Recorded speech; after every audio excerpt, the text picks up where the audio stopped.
안녕하세요. 김동섭입니다. 4월 17일 아침 시작하도록 하겠습니다. 오늘 새벽에 끝난 미국 시장은 혼조세로 마감을 했는데요. 미국 시장은 다우는 소폭 상승했습니다. 이게 좀 업데이트가 안 된 상태고요. 나스닥은 소폭 하락해서 마감하고 있습니다. 요 근래 미국 시장은 계속해서 약세의 흐름을 좀 보이고 있는 상황인데요. 미국 시장에서는 두 가지 이슈가 있죠. 금리 인하에 대한 부분, 그다음에 AI에 대한 부분. 이 두 가지인데요. 이 두 가지가 시장에서 사라졌습니다.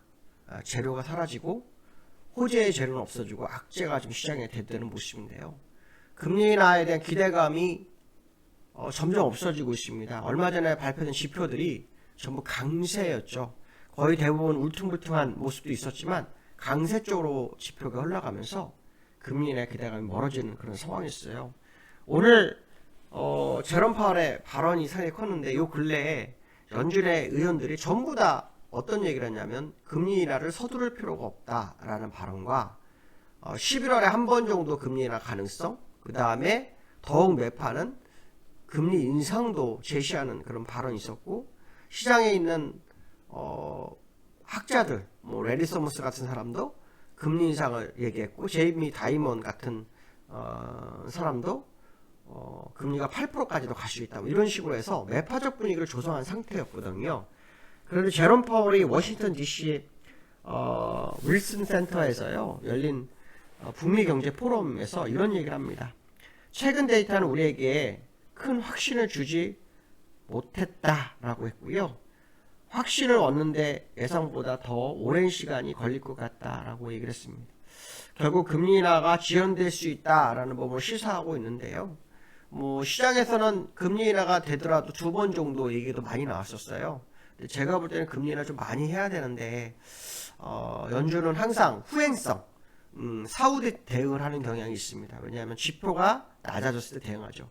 시장에서 2% 목표치를 계속 바라보고 있는 것 같죠, 연준은요. 하지만 2%까지 가는 게 험난할 것으로 예상이 되고 있고요. 그로 인한 고금리의 악재를 맞는 기업들은 굉장히 어두운 상황이 계속 지속될 확률이 높다고 봐야 되겠죠.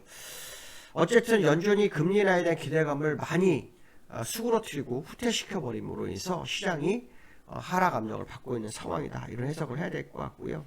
특히 3월 소매 판매가 전월 대비 0.7% 늘면서 연준이 더욱더 매파적으로 흘러간 것으로 예상이 되고 있습니다.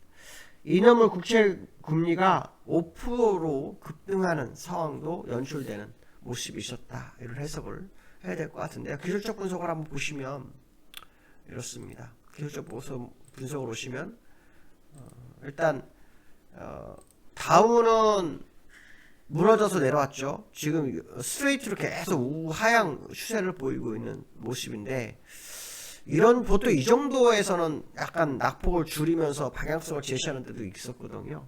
어떤 상황이 될지를 봐야 되겠지만 어쨌든 오늘 플러스로 끝났습니다. 지금 시간이 빨라서 업데이트가 안 된 상황이고요.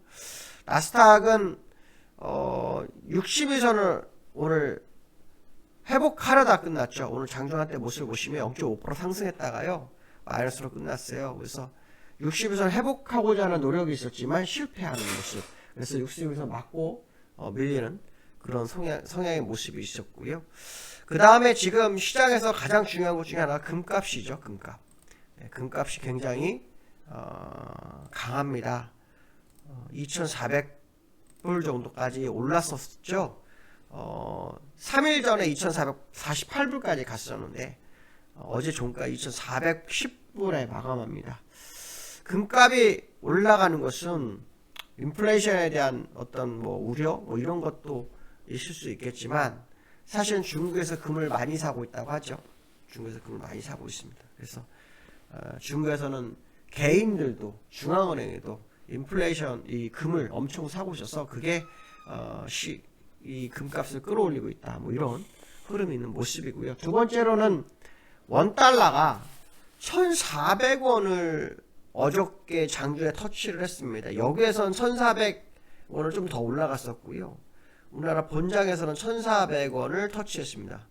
우리나라 환율에서는 1,400원을 터치한 모습인데요.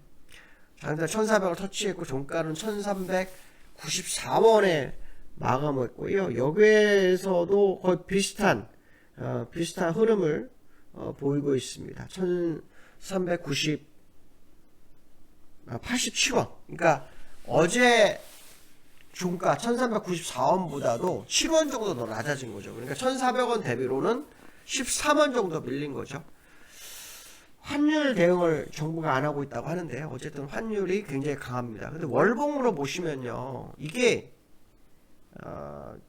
요까지는 일단 무조건 갈 확률이 높지 않을까. 특히 ECB에서 6월달에 금리 인하에 대한 부분이 지금 계속 뉴스가 나오고 있거든요. 왜냐하면 ECB 쪽에는 인플레이션이 2%대잖아요. 미국은 지금 5%대고, 저기 3%대고요. 그래서 죄송합니다.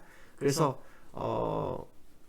2%대인 ECB는 금리 인하를 아마 시도하려고 하는 모습이 있습니다. 그렇게 되면은 달러가 강세가 되기 때문에 환율은 아직도 더 올라갈 소지가 높다, 뭐 이런 해석을 해볼 수 있는데요. 지난번에 제가 한번 옛날에 말씀드리지 못했지만 일봉상으로 보시면 여기 개파락이 나온 데가 있어요. 여기 개파락이 1419원에 있습니다. 1419원. 그리고 여기도 한번 살짝 개파락이 있거든요. 그래서 1420원대까지는 일단 무조건 갈지 않겠느냐라는 생각을 해봐야 될 것 같고, 거기 갔을 때의 시장의 흐름이 되게 중요하겠죠. 그 다음에 두 번째로는 코스피가 2600을 어저께 갔었던 걸로 제가 기억을 합니다. 어제 코스피가 장중 저점이요 2601입니다. 그리고 어제 종가 2609였거든요. 일단 60일선이 무너졌고요.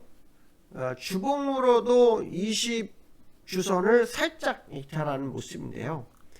보통 20주선은 잘 안 깨죠. 잘 안 깨는 게 정석입니다. 근데 이 모습에서 우리가 이제 중요하게 볼 것은 여기서 1, 2, 3예요. 그래서 여기서 지지력 테스트가 있는지를 확인해야 되는 그런 상황일 거다라고 보시면 될 것 같고, 특히 시장을 이끌었던 종목 중에 하나가 삼성전자죠. 삼성전자가 어저께 장중하되 3.4%인가 빠졌었던 걸로 기억해요. 네, 3.4%. 79,400원까지 갔다가 8만원 턱걸이로 끝났거든요. 근데 이제 21선 밑으로 쳐졌다는 게 이제 의미가 있는데, 오늘 되돌리는지 확인해야 되죠. 왜냐하면 삼성전자 보조금은 미국에서 약 64억 달러, 9조 정도 얘기 나오고 있고, 우리나라도 어저께 뉴스 보니까 정부에서 그동안 아무 말 없다가 반도체 보조금 얘기가 나와요. 이게 이제 시장에 영향을 미칠지 봐야 됩니다. 왜냐하면 어저께 반도체 지수는 올랐거든요. 그래서 이런 부분 좀 보셔야 될 것 같고요. 특히 삼성전자의 그 수급 동향을 보시면 어저께 외국인이 한 50만 주 정도 매도를 하고 있었어요.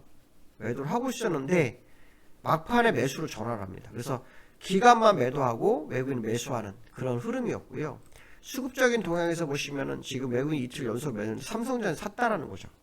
이게 이제 삼성전자 매도와 연결된 돈이었다면은 삼성전자에 대한 매도가 더 늘어나겠구나 이런 생각을 할 수 있었는데, 요게 삼성전자하고 전혀 상관없는 흐름을 보였어요. 그래서 매수로 됐다라는 것은 삼성전자에 대한 기대감이 아직 살아있다, 그런 해석을 해볼 수 있는 상황이죠. 다만 이제 기관은 매도를 아주 강화하고 있는 그런 상황이다, 이렇게 봐야 되겠죠.